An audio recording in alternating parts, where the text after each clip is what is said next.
Hi guys, good morning, good morning. Ayan, so ito naman yung aking gandang umaga ni Kindness. So bago tayo aalis sa Japan guys, gusto ko lang na makatikim naman po ng putumaya. Ayan, na may chikwate. So hindi ko alam kasi late naman nagising ni Kindness guys.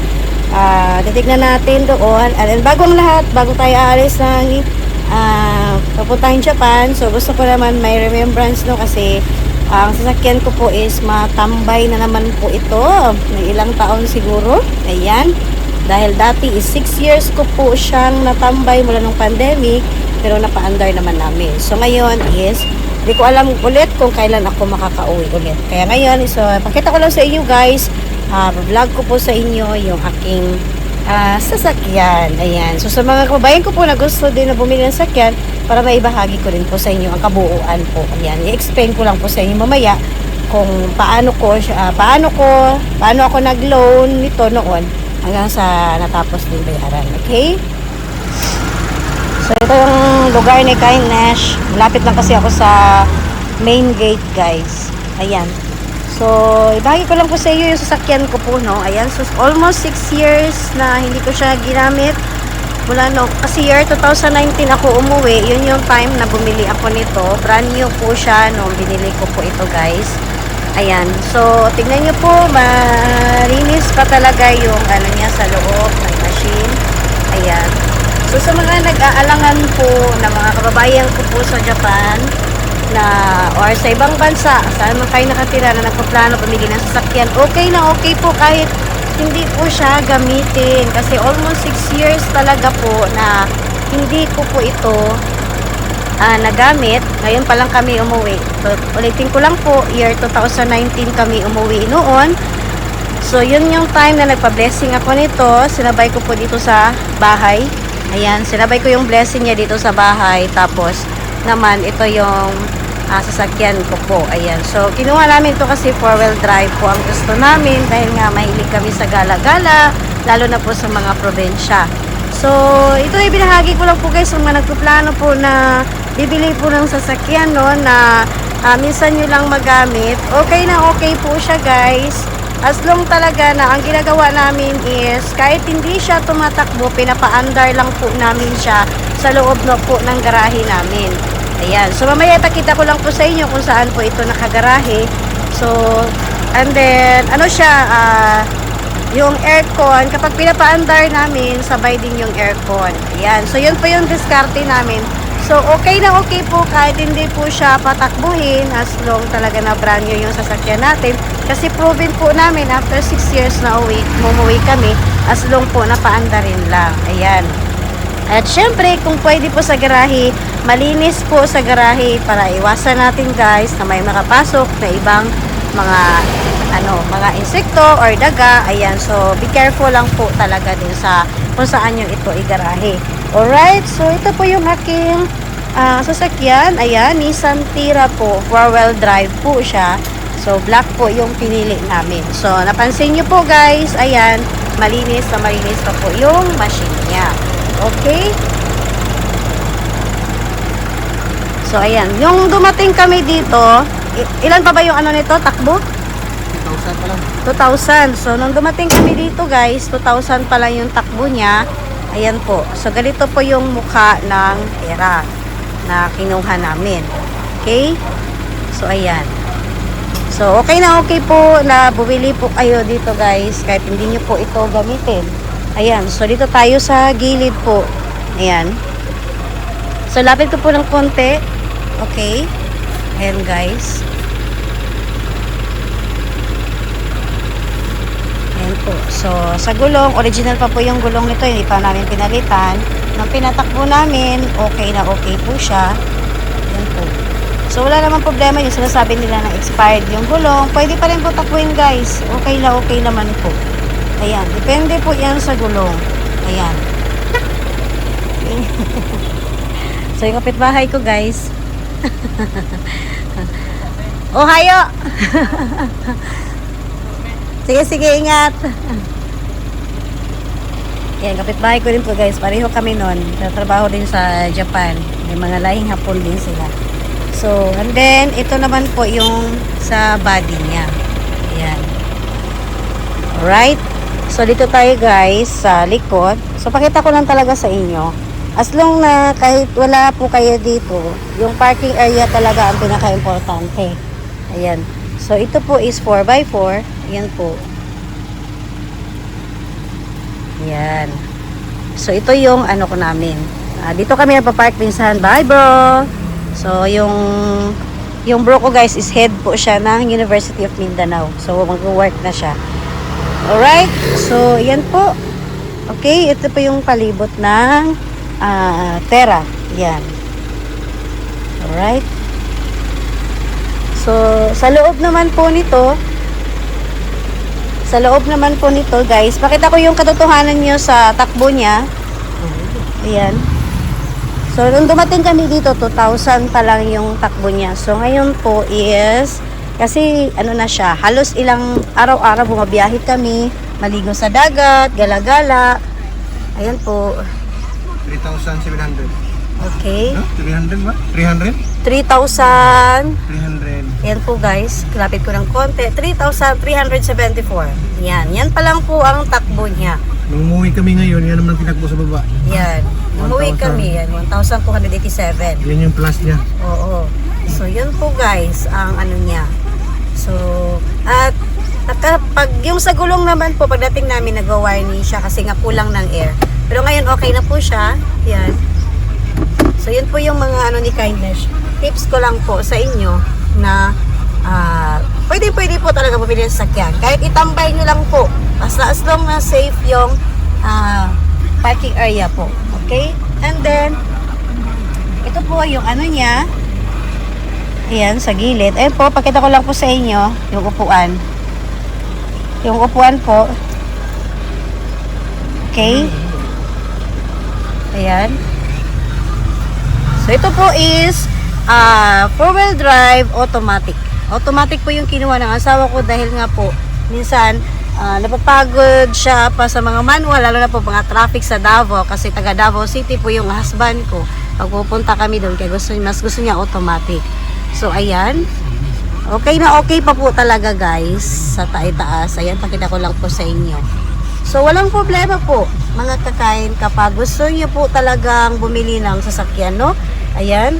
So, kahit pag-uwi nyo, katulad ko po, kay Kindness, na pag-uwi ko po is, gusto ko may magamit agad na sasakyan. Kasi dati, nagre-renta po kami minsan. Ayan. Dati may sasakyan din ako, binenta ko lang kasi nga po medyo maliit siya kotse siya dati. Ayan po. So, ito yung ano niya. And then, dito naman tayo.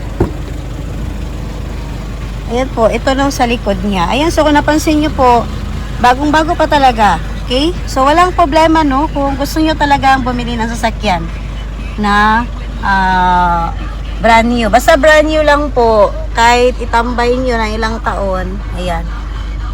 Okay? So, yan po ang ano po. Yung mga pinakita ko po sa inyo, guys, na binahagi ko po sa inyo. Alright?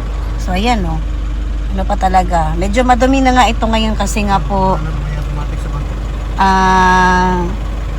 ano po ito ngayon, bumabiyahe nga kami, minsan maligo sa dagat. Ayan. Tapos, yung automatic ng upuan niya, ayan po, kapag may upo sa likod, ayan, ganyan po siya mga kakain. So, walang kahirap-hirap po. Kapag may upo sa likod, dyan, banda, so, okay na okay po siya. Okay? So, walang, satisfied ako sa nabili ko. Kahit hindi ko siya nasulit na nagamit, pero nung umuwi ako, okay na okay po siya. Ayan. So, dito tayo sa likod, guys. Pakita ko po sa inyo.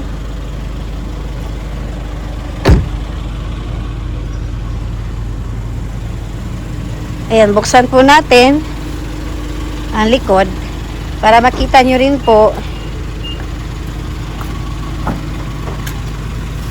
Alright. So, ayan po guys. So, nakabalot pa siya ng plastic. O, diba? Tapos, yung amoy niya po, yung mga nakakasakay nito, sabi nga nila, yung amoy niya is bagong-bago pa talaga. Ayan. Okay? So, ayan po, pakita ko sa inyo. Ayan po. So, bagong-bago pa talaga yung amoy niya. Nakabalot pa siya ng plastic. Alright? So, safe naman po na bumili ng sasakyan kahit hindi nyo gamitin guys sa ilang taon. Basta paandarin lang siya. Yan. Ito po yung sa harap niya. Okay, yan po. So, walang problema talaga. Okay na okay po siya guys. Nung pinatakbo namin siya, advice ko lang po, wag agad buwelo, no? So, nung nilabas namin siya sa parking area, gabi kasi kami dumating guys, pinaandar namin siya ng almost 2 hours lang sa parking area. And then kinabukasan ng umaga, pinaandar na namin siya, dahan-dahan lang po muna kasi nga nag-observe pa kami. Pero wala kaming na feel na kasi okay naman po. Ayan. Alright. So, yan po yung aking mga guys, mga ibinahagi sa inyo sa sasakyan po ni Kindness. So, ngayon guys, ipakita ko naman sa inyo yung parking area po. Kung saan po ako nagpa-park. So, dito guys, pasok po tayo. Ayan. Pakita ko lang po talaga sa inyo, no? Para, gusto ko kasi na makapagbigay lang din ako ng idea, no? Sa mga katulad ko pong mga kababayan ko po sa ibang bansa na worried din kapag may mga sakyan. So, ito kasi yung tambayan namin. Ayan, o. Diyan kami. Tapos, ayan. Ito yung favorite na tambayan namin. Kapag gabi, mag-banding, inuman, gantahan, pwede po dito. So, dahil may park doon. Ayan. May mga nagbabasketball, badminton, mag-i-exercise, pwede po. And then, dito po siya. Ayan, bahagi ko lang po sa inyo, no? So, pasensya po. Medyo makalat talaga pa. Ayan, dito siya nakapark. Ayan, pakita ko po sa inyo talaga. So, safe. Dapat safety yung parking area niya. So, dito siya nakapark. So, ang bahay kasi ni Kindness, guys, subdivision po ito. So, dalawang bahay kasi ang kinuha ko. Ayan po, dalawang bahay po kasi kinuha ko dito. And then, pinagdugtong ko lang siya para pwede po kahit 3 sasakyan pwede makapark dito.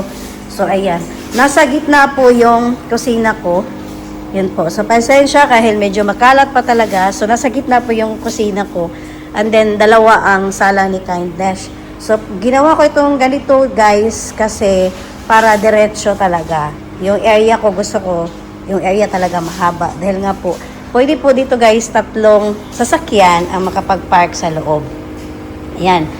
So, ayan guys, pinakita ko lang po sa inyo, and then lagyan ko yan ng mga dingding. Ayan. So, medyo may mga ayusin pa ako dito sa bahay, pati dito sa parking area. Ayan po. So, para at least safe po yung sasakyan natin. So, dito siya nakapark talaga. Dito po yon. Ayan. So, better check po na walang mga pusa. Ayan. Tapos, dito lang talaga siya. So, yung mga bulaklak kasi kinukuha namin yan dyan pag nakapark na po yung sasakyan namin. So, ito yung mga binahagi ko po sa inyo, mga ka-kind. Na pwede pong bumili ng brand new. Kahit hindi mo po patakbuhin, proven ko po siya ng 6 years. Kasi nga po, nasa Japan po kasi kami nagkatrabaho. So, binahagi ko lang po sa inyo guys na alam namin kasi yung mga sasakyan kahit doon ilang taon na na-stock na yun. Pero tatakbo pa rin yun. Yan.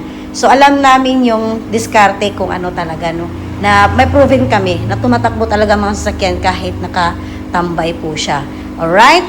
So, ayan. At pag-uwi ko, nagamit ko po agad. So, ito yung binahagi ko.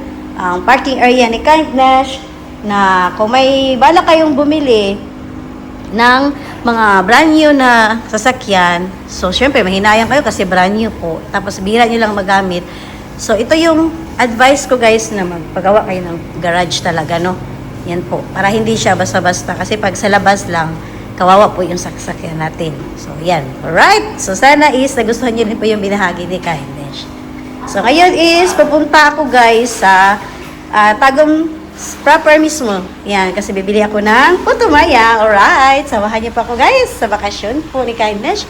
Na ilang araw na lang at bukas is flight ko na po. Okay? Alright guys, so paalis na po tayo, no? Alis muna tayo dito sa subdivision ni Kindness. Ayan, subdivision talaga ni Kindness, no? Buwan din eh. Ako ada ini. Okay, so paalis na tayo ng bahay guys. So, ayan, parinig ko lang po sa inyo. Yung aircon niya, ayan, napakalamig pa talaga.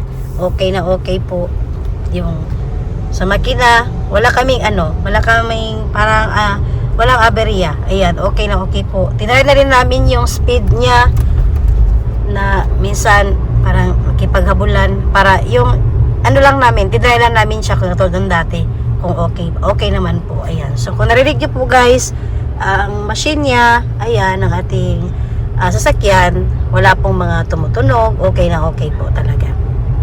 Alright, so ngayon is papunta tayo sa kasi bukas pauwi na si Kindness ng Japan. Eto, kasi 2 araw gabi yung flight ko pa Manila, and then Friday na umaga, alas 6 ng umaga, Nagoya, Japan kami.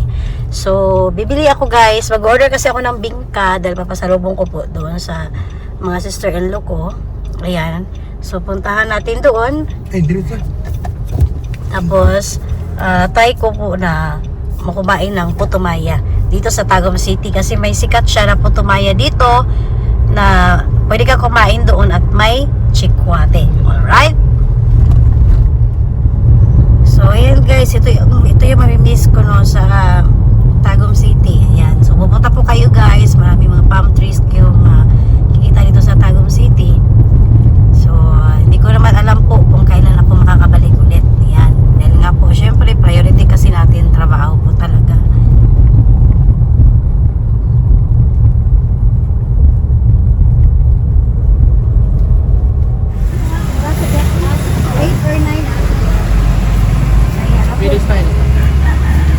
Tapos sa palitan ko po, parang naiinit pa. Unay pa lang na. Okay lang. Kaya pa kung napulo po, 40 ka na makabayaran dahil.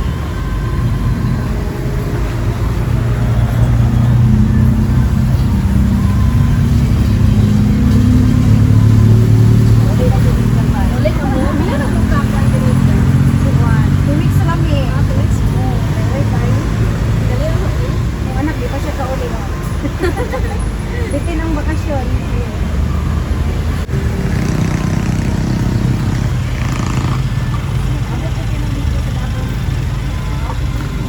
Bijang bulan nga dito. Hindi na ako nagaluto ka lang dito.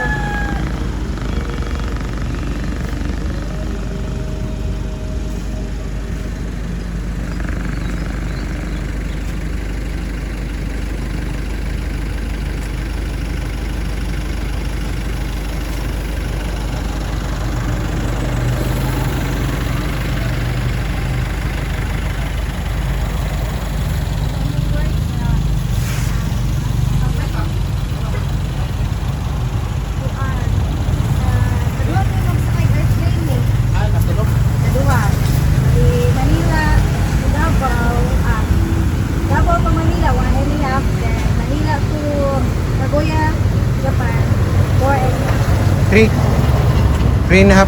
3.5 lang? Tanan kung total. O, dili man kayo nun siya. Ang kuwate. Alright guys, so tapos na tayo sa bingka guys. Naka-order na si Kindness kasi dadalhin natin bukas. Ayan. At ito po guys, oh wow, lamig siya kayo ang bingka mga kakain. So wala katagbawan guys. Kay kaduhan akong balik ron nila, palit na po ko. Ayan, gikan jud na siya, gihapon gid na siya pati inita pa. So ayan guys, so lamig yung bingka. As in, bus off gid siya oh. Ayan oh, di jud ka lugi. So just 10 pesos po ni mga kakain. Ayan. Nice kaayo nga. So dili pa lang busog na si Kindness. Alright? So, doon na tayo guys sa sa malapit sa simbahan. So, tingnan natin doon yung putumaya. Gusto ko talaga siyang tikman. Alright guys, dito tayo. Ayan po. So, try natin dito mga kakain. El Canto Putumaya. Ayan. Alright guys. So, ayan po guys ang ating putumaya. So, ngayon mag-try si Kindness. Ayan. Chikwate, chocolate. Ayan, with milk ang pinili namin. Okay. Para mga kakain, ito na yung kinikraving ni Kindness na putumaya na may chocolate or chikwate. Ayan. Ay, kalami. Ano yung mga kakain? Diyos ko. Bago tayo makauwi guys, so tikman natin. Lagyan ko ng konting asukal. Chekwate natin.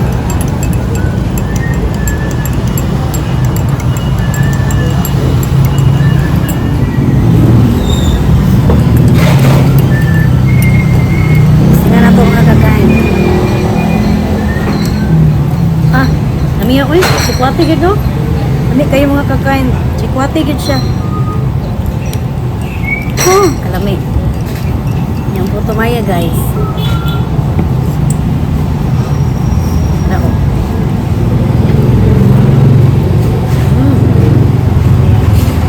The best kayo.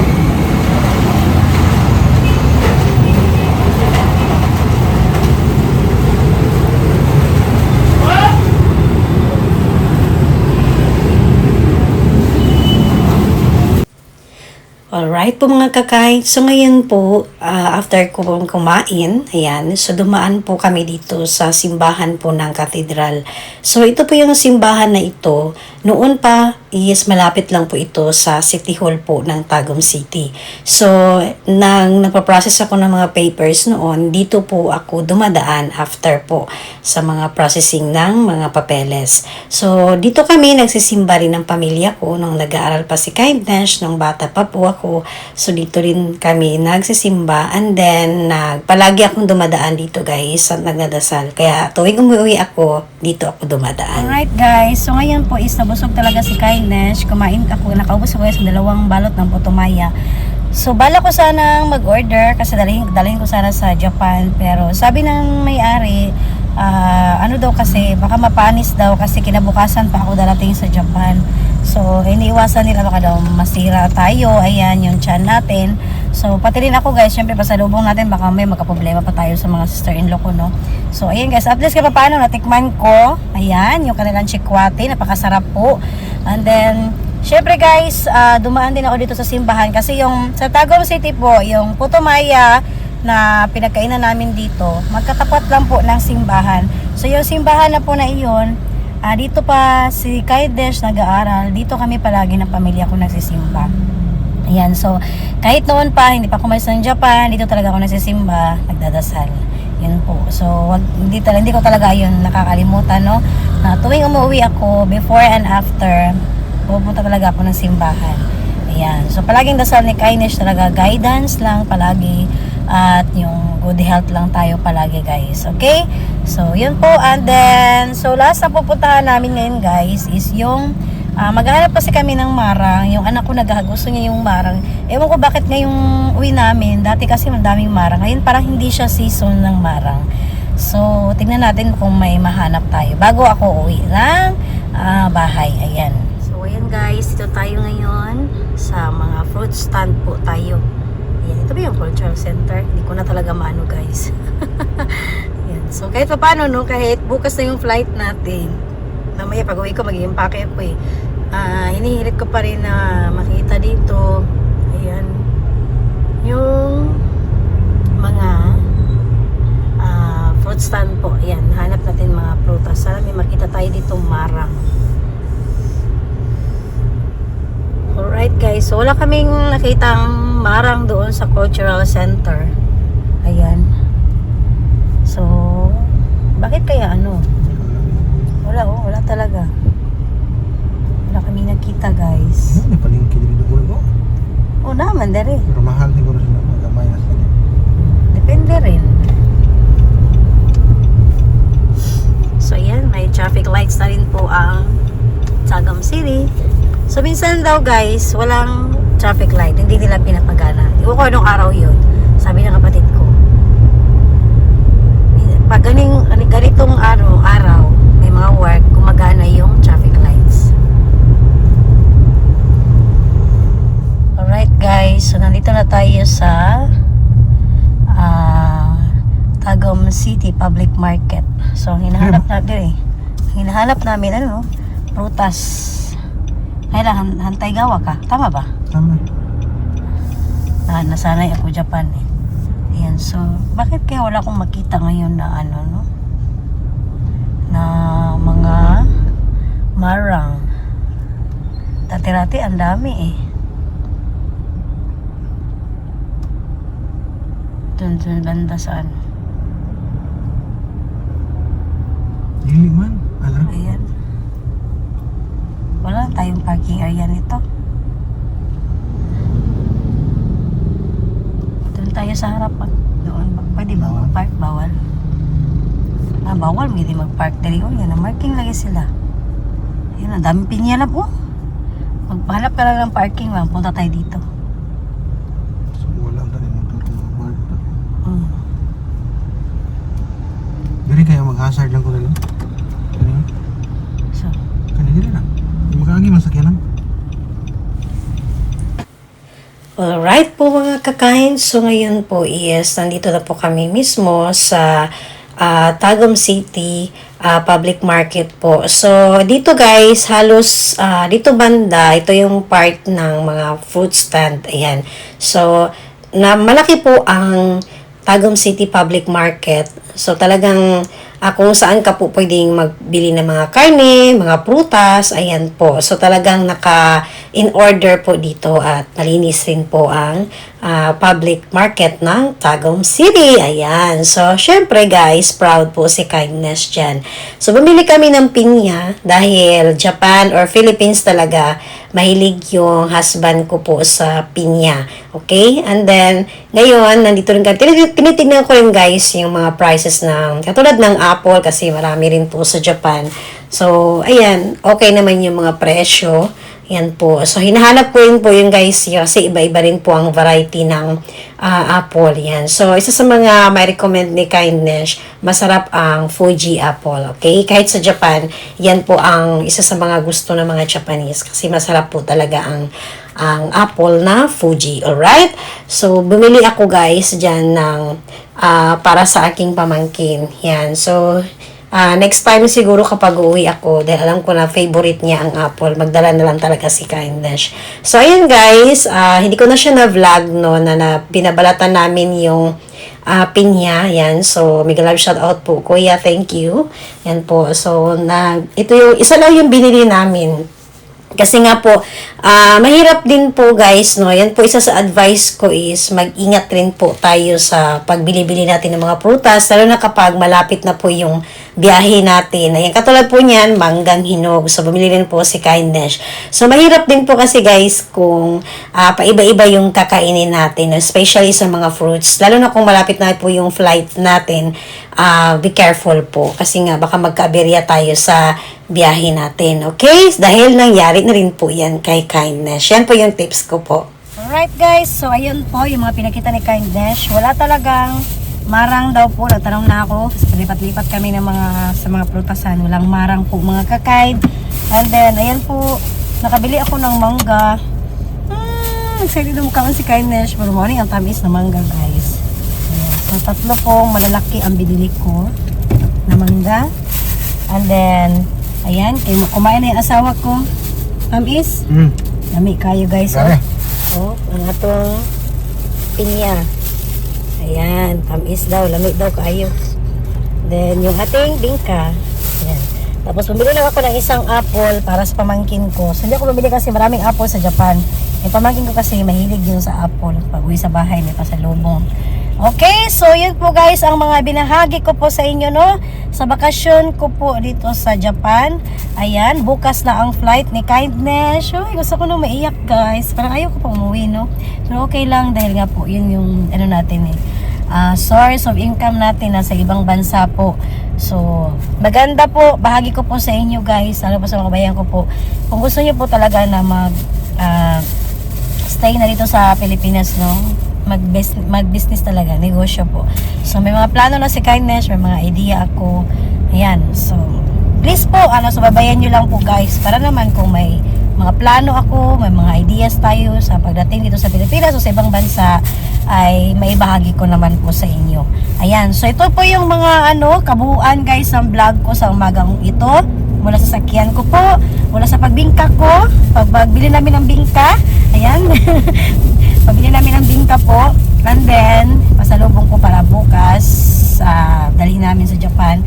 Pagkain namin ng putumaya, Ayan, Chikwate. So, may enjoy mo po dito sa Tagum City sa mga gusto po na magpasyal dito, kung ano ba yung mga binahagi ni Kahit Dash. Ayan, so maraming salamat po talaga sa inyong panunood. Alright, so abangan nyo naman po guys sa mga susunod na mga upload na videos ko tungkol sa buhay-buhay ni Kahit Dash OFW. Bye guys! Oh, bye muna! Alright. See you in Japan. Yes, alright!